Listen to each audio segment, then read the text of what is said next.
Eh bien, salut à tous et à toutes, c'est iPhone Retro, j'espère que vous allez tous très bien, parce qu'en tout cas, moi ça va super, je se retrouve pour un nouvel épisode de notre série Développons un peu, et aujourd'hui on va faire la continuité du précédent épisode qu'on avait fait. Alors, rappelez-vous, on avait lu et écrit dans un fichier playlist qui était situé à l'intérieur de notre iPhone, donc dans le dossier documents de notre application, pour être précis. Et aujourd'hui on va faire la suite, on va faire un petit épisode qui va justement compléter ce dernier. On va lire uniquement un fichier plist qui va se situer sur un serveur distant. Alors le serveur distant, nous, qu'est-ce qu'on va faire? On va le créer nous-mêmes avec le logiciel MAMP. Je vous montrerai comment faire, comment ça marche, etc. Et enfin, dans une seconde partie, on verra comment lire ce fichier plist. Donc on l'avait déjà un petit peu abordé déjà dans le précédent épisode. Alors on débute tout de suite avec la première partie, on va installer le logiciel MAMP. Alors MAMP, qu'est-ce que c'est? Eh bien c'est un logiciel qui va vous permettre de monter des serveurs. Pourquoi je dis des serveurs? Parce qu'on en a plusieurs. On a par exemple le serveur Apache et le serveur MySQL. Alors le serveur Apache va nous être utile aujourd'hui. Le serveur MySQL nous sera sûrement utile plus tard, donc quand on fera les bases de données sur iOS. Alors on va utiliser le serveur Apache. Pour cela, on va donc télécharger MAMP comme ceci. Alors c'est disponible à la fois sous Mac et Windows, mais si vous êtes sous Windows, je vous conseille plus d'utiliser WAMP Server qui, je pense, est plus abouti. Alors, on va faire ça sous MAMP parce qu'on est sous Mac. Alors, pour cela, vous rendez sur mamp.info, pardon. Dans la recherche en haut, vous cliquez sur Download ici et enfin sur Download à nouveau ici. Ça va télécharger le logiciel qui est gratuit. Alors, vous aurez après deux applications dans votre dossier application, justement. Je vous invite à ouvrir celui-là, donc c'est-à-dire avec dans l'application, vous aurez un dossier qui s'appelle MAMP en gris et un qui sera en bleu. Alors le bleu, ce sera MAMP Pro qu'on ne va pas utiliser, qui est payant, mais MAMP gris qui suffira largement à ce qu'on veut faire. Donc vous lancez le dossier et vous arriverez normalement là-dessus. Alors voilà, on est dans le dossier MAMP. Alors qu'est-ce que c'est? Eh bien, ça sera le dossier en fait va centraliser toutes les données de nos serveurs. Alors on a plusieurs serveurs sur MAMP, on a le serveur Apache et le serveur MySQL. Alors le serveur Apache, c'est celui qu'on va utiliser aujourd'hui. Le serveur Apache va nous permettre donc de gérer les fichiers à l'intérieur de notre serveur, donc par exemple exécuter des scripts PHP, héberger des pages HTML pour pouvoir les lire via le navigateur, des fichiers quelconques comme des images, etc. Donc c'est celui qu'on va utiliser aujourd'hui, comme je vous le disais. On a le serveur MySQL qui va gérer les bases de données, comme vous pouvez le voir ici. On l'utilisera plus tard, je pense, quand je vous ferai un tuto sur les bases de données pour iPhone. Alors, dans ce dossier MAMP, provenons-y, on a plusieurs dossiers. Alors, on a l'application MAMP qui est la plus utile. Vous la lancerez, vous verrez, normalement, vous arriverez sur cette fenêtre-ci. Je vous invite ensuite à cliquer sur Démarrer les serveurs. Vous devrez voir normalement tout qui se met en vert si tout se passe bien, et vous devez aussi avoir normalement une fenêtre qui va s'ouvrir dans votre navigateur web préféré avec MAMP Startup Guide ou je sais pas quoi. Je vous invite à la fermer tout de suite, la fenêtre.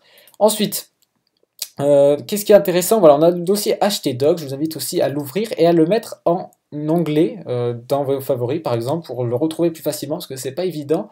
Alors le htdocs, c'est ce que c'est? Eh bien en gros c'est tous les dossiers que va contenir notre serveur, alors que ce soit les images, les fichiers plist comme on a ici, les scripts pardon, PHP, etc. Vous pouvez tout placer dedans pour pouvoir ensuite y accéder depuis l'extérieur. Alors donc tout ça c'est bon. Maintenant on va voir si notre serveur est fonctionnel. Alors on va ouvrir notre navigateur web préféré, pardon. Dans l'adresse URL en haut, je vous invite à marquer comme moi, donc c'est-à-dire localhost 2.8888 pour indiquer le port, donc c'est le port de MAMP, vous faites entrer, et normalement vous devez voir à peu près comme moi, à une différence près, normalement ça doit être vide ici, vous ne devrez pas voir comme moi, c'est normal, parce qu'en fait j'ai mis mes fichiers qui sont ici, en fait il les lit automatiquement, donc en gros si vous préférez, on regarde le contenu du fichier htdocs actuellement. Alors maintenant, qu'est-ce qu'on va faire? Eh bien, je vais vous montrer le sujet, l'épisode du jour. Alors, regardez, je vais ouvrir mon piste.html que j'ai créé assez vite fait. Donc, excusez-moi pour... voilà, c'est pas très joli, mais voilà, on va pas trop se pencher là-dessus aujourd'hui. Je vais vous montrer à quoi ça va servir. Alors, regardez, par exemple, ici, on a un fichier data.plist. On va l'ouvrir, on va voir ce que ça donne. Donc, je vous rappelle qu'il est sur mon serveur. Hein, donc, sur mon serveur qui est en local, mais ça pourrait très bien être sur internet, hein, vous pouvez louer des serveurs ou acheter des serveurs par exemple. C'est à vous de voir, donc je vous ai dit d'utiliser MAMP parce que c'est gratuit, c'est rapide et c'est pas mal si vous voulez faire des tests. Donc c'est pour ça, je pense utiliser ça pour les autres tutos. Alors il y a mon petit fichier data.plist. Alors on a un tableau de type dictionary, donc ça c'est normal j'ai envie de dire, et on a trois clés évalue, pour mon titre, description, URL. Alors bien sûr, je les ai rajoutés moi-même.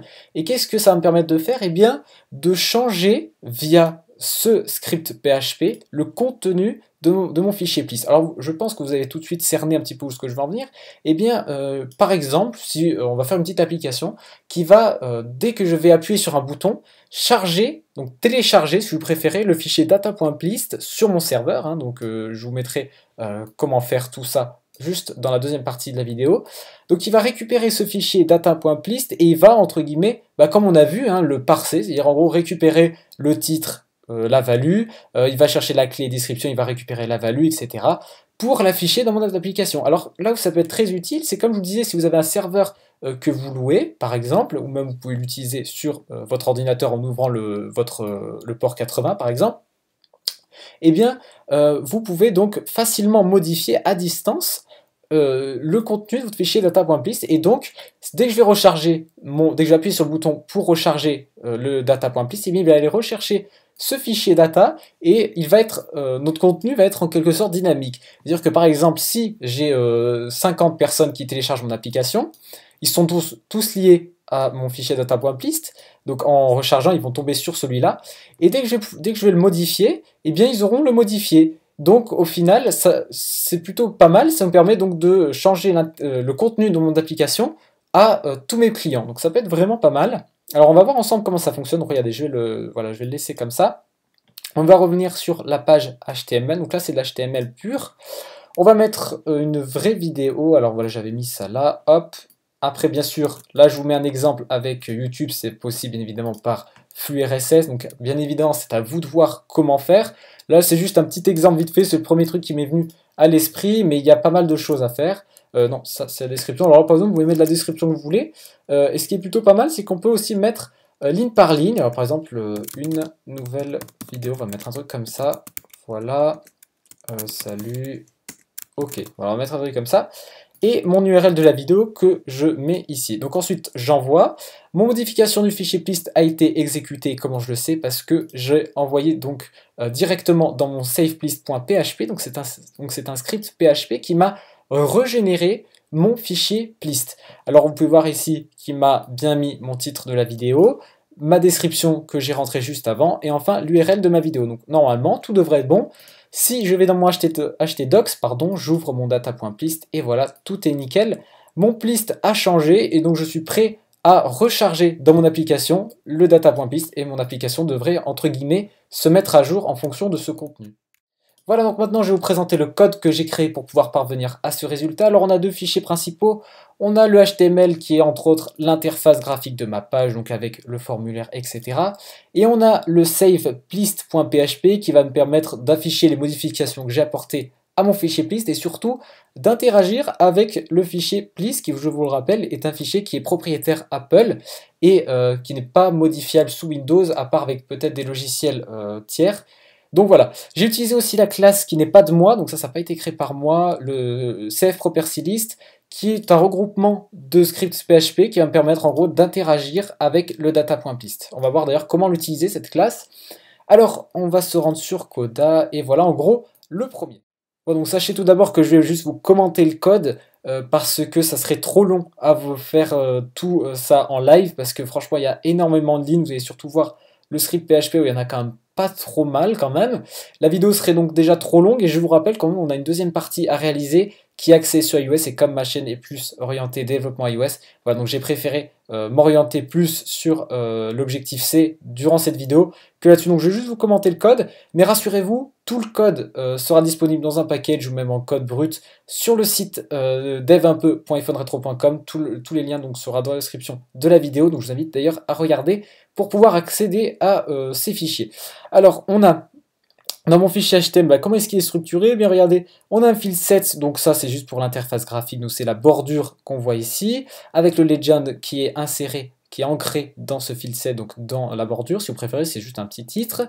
On a un formulaire qui utilise la méthode post pour pouvoir transmettre les données que je rentre ici, ici et ici dans mon script PHP, nous verrons comment on va les récupérer. On a donc, comme je vous le disais, des inputs, donc pour le texte, aussi regardez c'est ce qui est ici. On a un text area ici que j'ai bloqué pour pas qu'il soit resizé. Je lui ai défini une hauteur limite avec les colonnes et les lignes. Voilà, ensuite on a comme en haut le placeholder pour c'est ceci, c'est juste voilà pour mettre en petit gris léger pour montrer que c'est bien le titre qu'il faut rentrer là. Et enfin le bouton envoyer pour envoyer tout ça à la page PHP, donc au script PHP pardon, qui va s'exécuter si vous regardez bien l'action. Donc dès que je vais appuyer sur mon bouton, ça va tout de suite exécuter le savePlease.php en lui envoyant tout ce qui est là-dedans, donc ici, ici, ici, via une méthode post, et on verra donc comme je vous l'ai dit, juste après comment récupérer tout ça. On passe maintenant au script PHP, alors qu'est-ce qui se passe ici? Alors regardez bien ici, on a bien la balise PHP, donc ça commence bien directement avec du PHP. Qu'est-ce qu'on fait? Eh bien, on va importer la classe cfPropertyList que j'ai téléchargée sur le web. On a ensuite, je définis bien mon fichier plist, donc c'est bien le data.plist, si on regarde bien, il s'appelle bien data.plist, donc c'est bien ça. Ensuite, après, qu'est-ce que je dis? Pour toutes les valeurs que je récupère, eh bien, en gros, tu vas mettre pour la key, donc la key, je vous rappelle, je vous montre ça vraiment pour bien que vous compreniez, la key, c'est ici. Donc, pour la key, tu mets titre. Ensuite, pour la value, eh bien, tu vas récupérer via, rappelez-vous, j'ai envoyé en méthode post, donc je dis bien via la méthode post, tu vas récupérer la variable, si vous préférez, qui a été transmise de ma page. Alors comment j'identifie? Bien regardez ici, j'ai titre vidéo, et si je me rends dans mon fichier HTML, et bien regardez, voilà, name titre vidéo. Donc en gros, c'est comme ça que je les récupère. Donc si vous avez bien compris, pour récupérer par exemple URL de vidéo, j'aurais juste à mettre la même syntaxe, sauf que dans name, je mettrai URL vidéo, et c'est ce que j'ai fait ici. Voilà en gros comment j'ai fait. Ensuite, pour description, c'est un petit peu différent, j'ai juste dit de remplacer les retours à la ligne, les anti-n, pardon, par un pipe, bon, pour séparer, comme on l'a vu ici, les retours à la ligne, sinon ça serait vraiment super moche, et puis ça serait un petit peu embêtant, je crois, pour l'afficher. Donc on s'en occupera sur l'application iPhone, c'est pas un souci. Donc après c'est la même chose, et enfin je lui dis de sauvegarder mon fichier plist à la même place, en fait, au même nom, donc il va me l'écraser, tout simplement.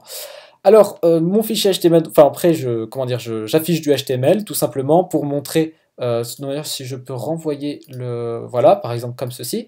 Donc là, après, mon fichier HTML me permet donc de montrer ce que j'ai bien reçu, donc j'ai bien reçu le titre de la vidéo, la description de la vidéo, je l'affiche également, et enfin, l'URL de la vidéo est affichée en gras via la balise B. Voilà, donc je finis de vous commenter le code, n'hésitez pas donc à faire un petit tour sur le site, tout y est.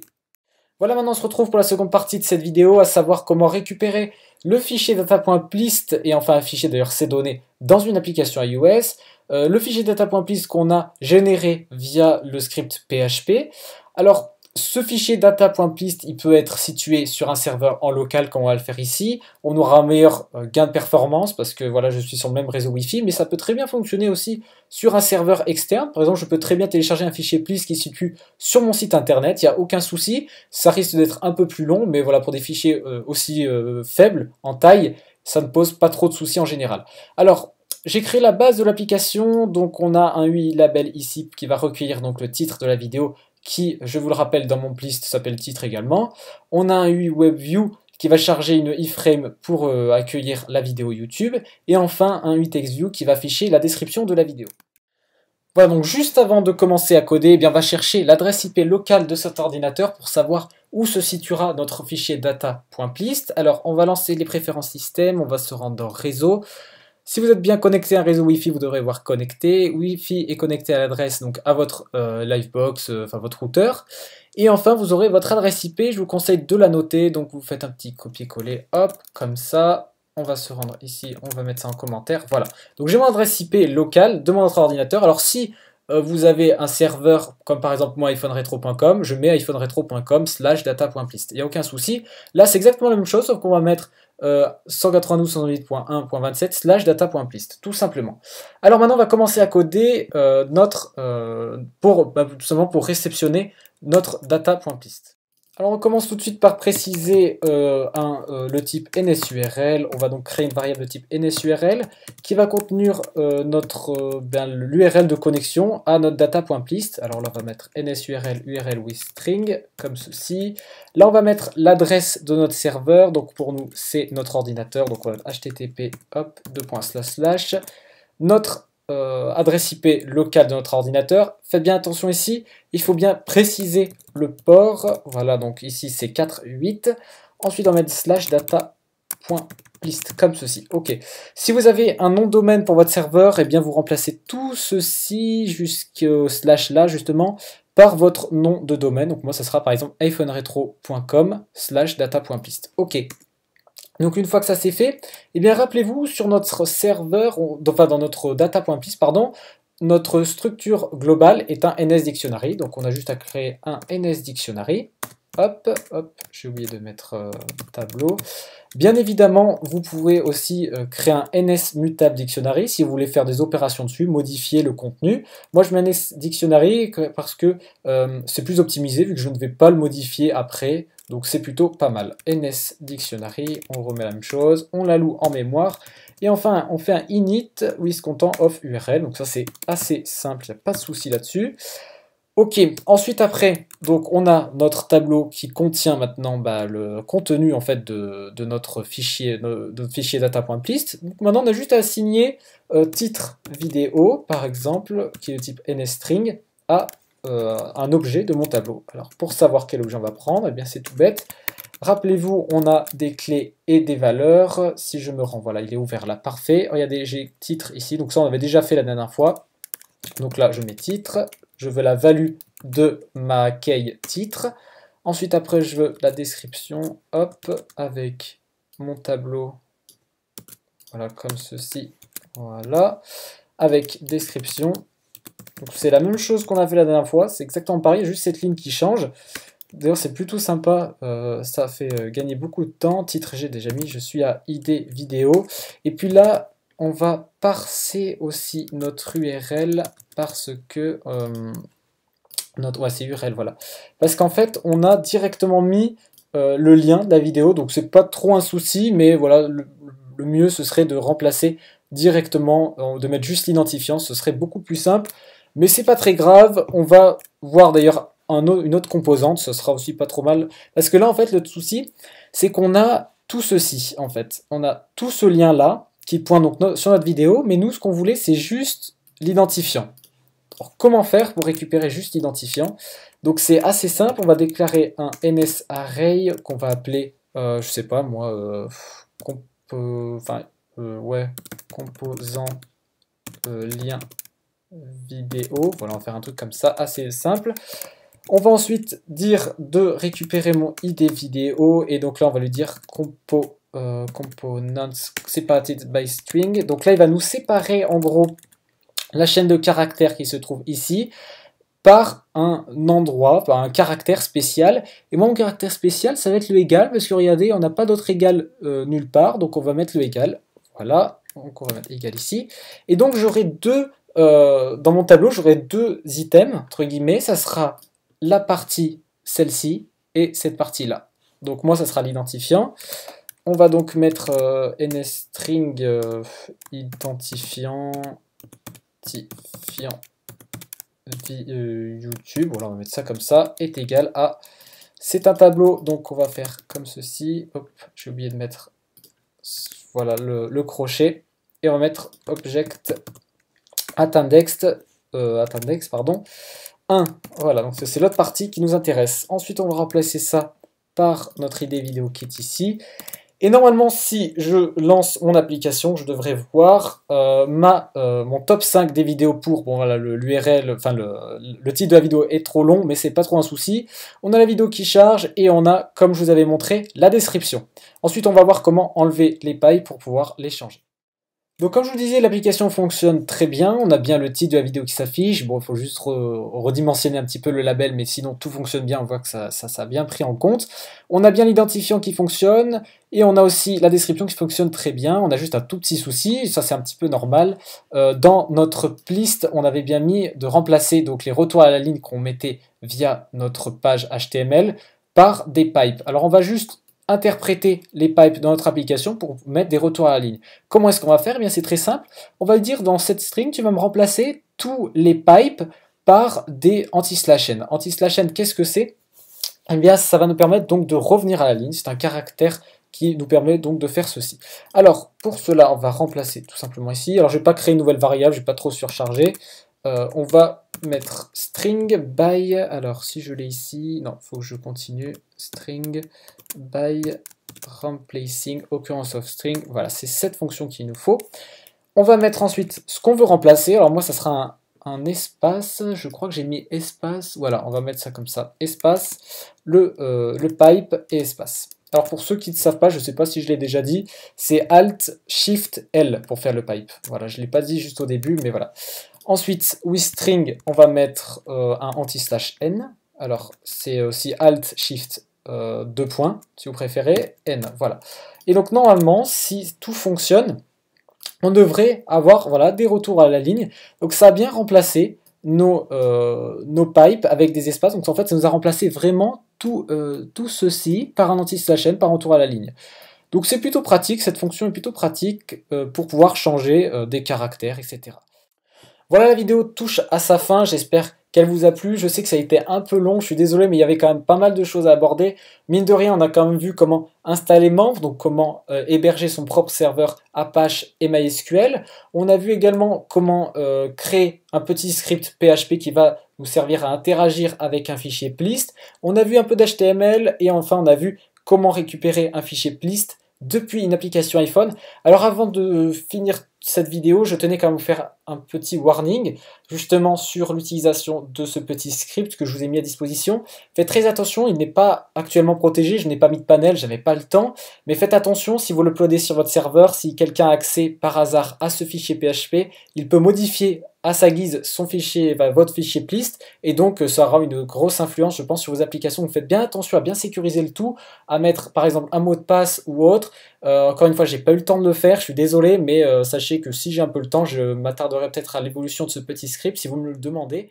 N'hésitez pas encore à faire un petit tour sur le site devunpeu.iphoneretro.com, tous les scripts en passant par le PHP, la classe que j'ai utilisée, donc CF Property List, la page HTML et enfin le code Objective-C seront disponibles, je pense dans un package, je ne sais pas trop comment je vais faire, mais en tout cas le code brut y sera, donc n'hésitez pas à faire un petit tour là-dessus pour voir ce que j'ai fait, etc., pour pouvoir avoir le code direct sous les yeux et mieux comprendre. C'était iPhone Retro, encore une fois j'espère que la vidéo vous a plu, allez ciao tout le monde.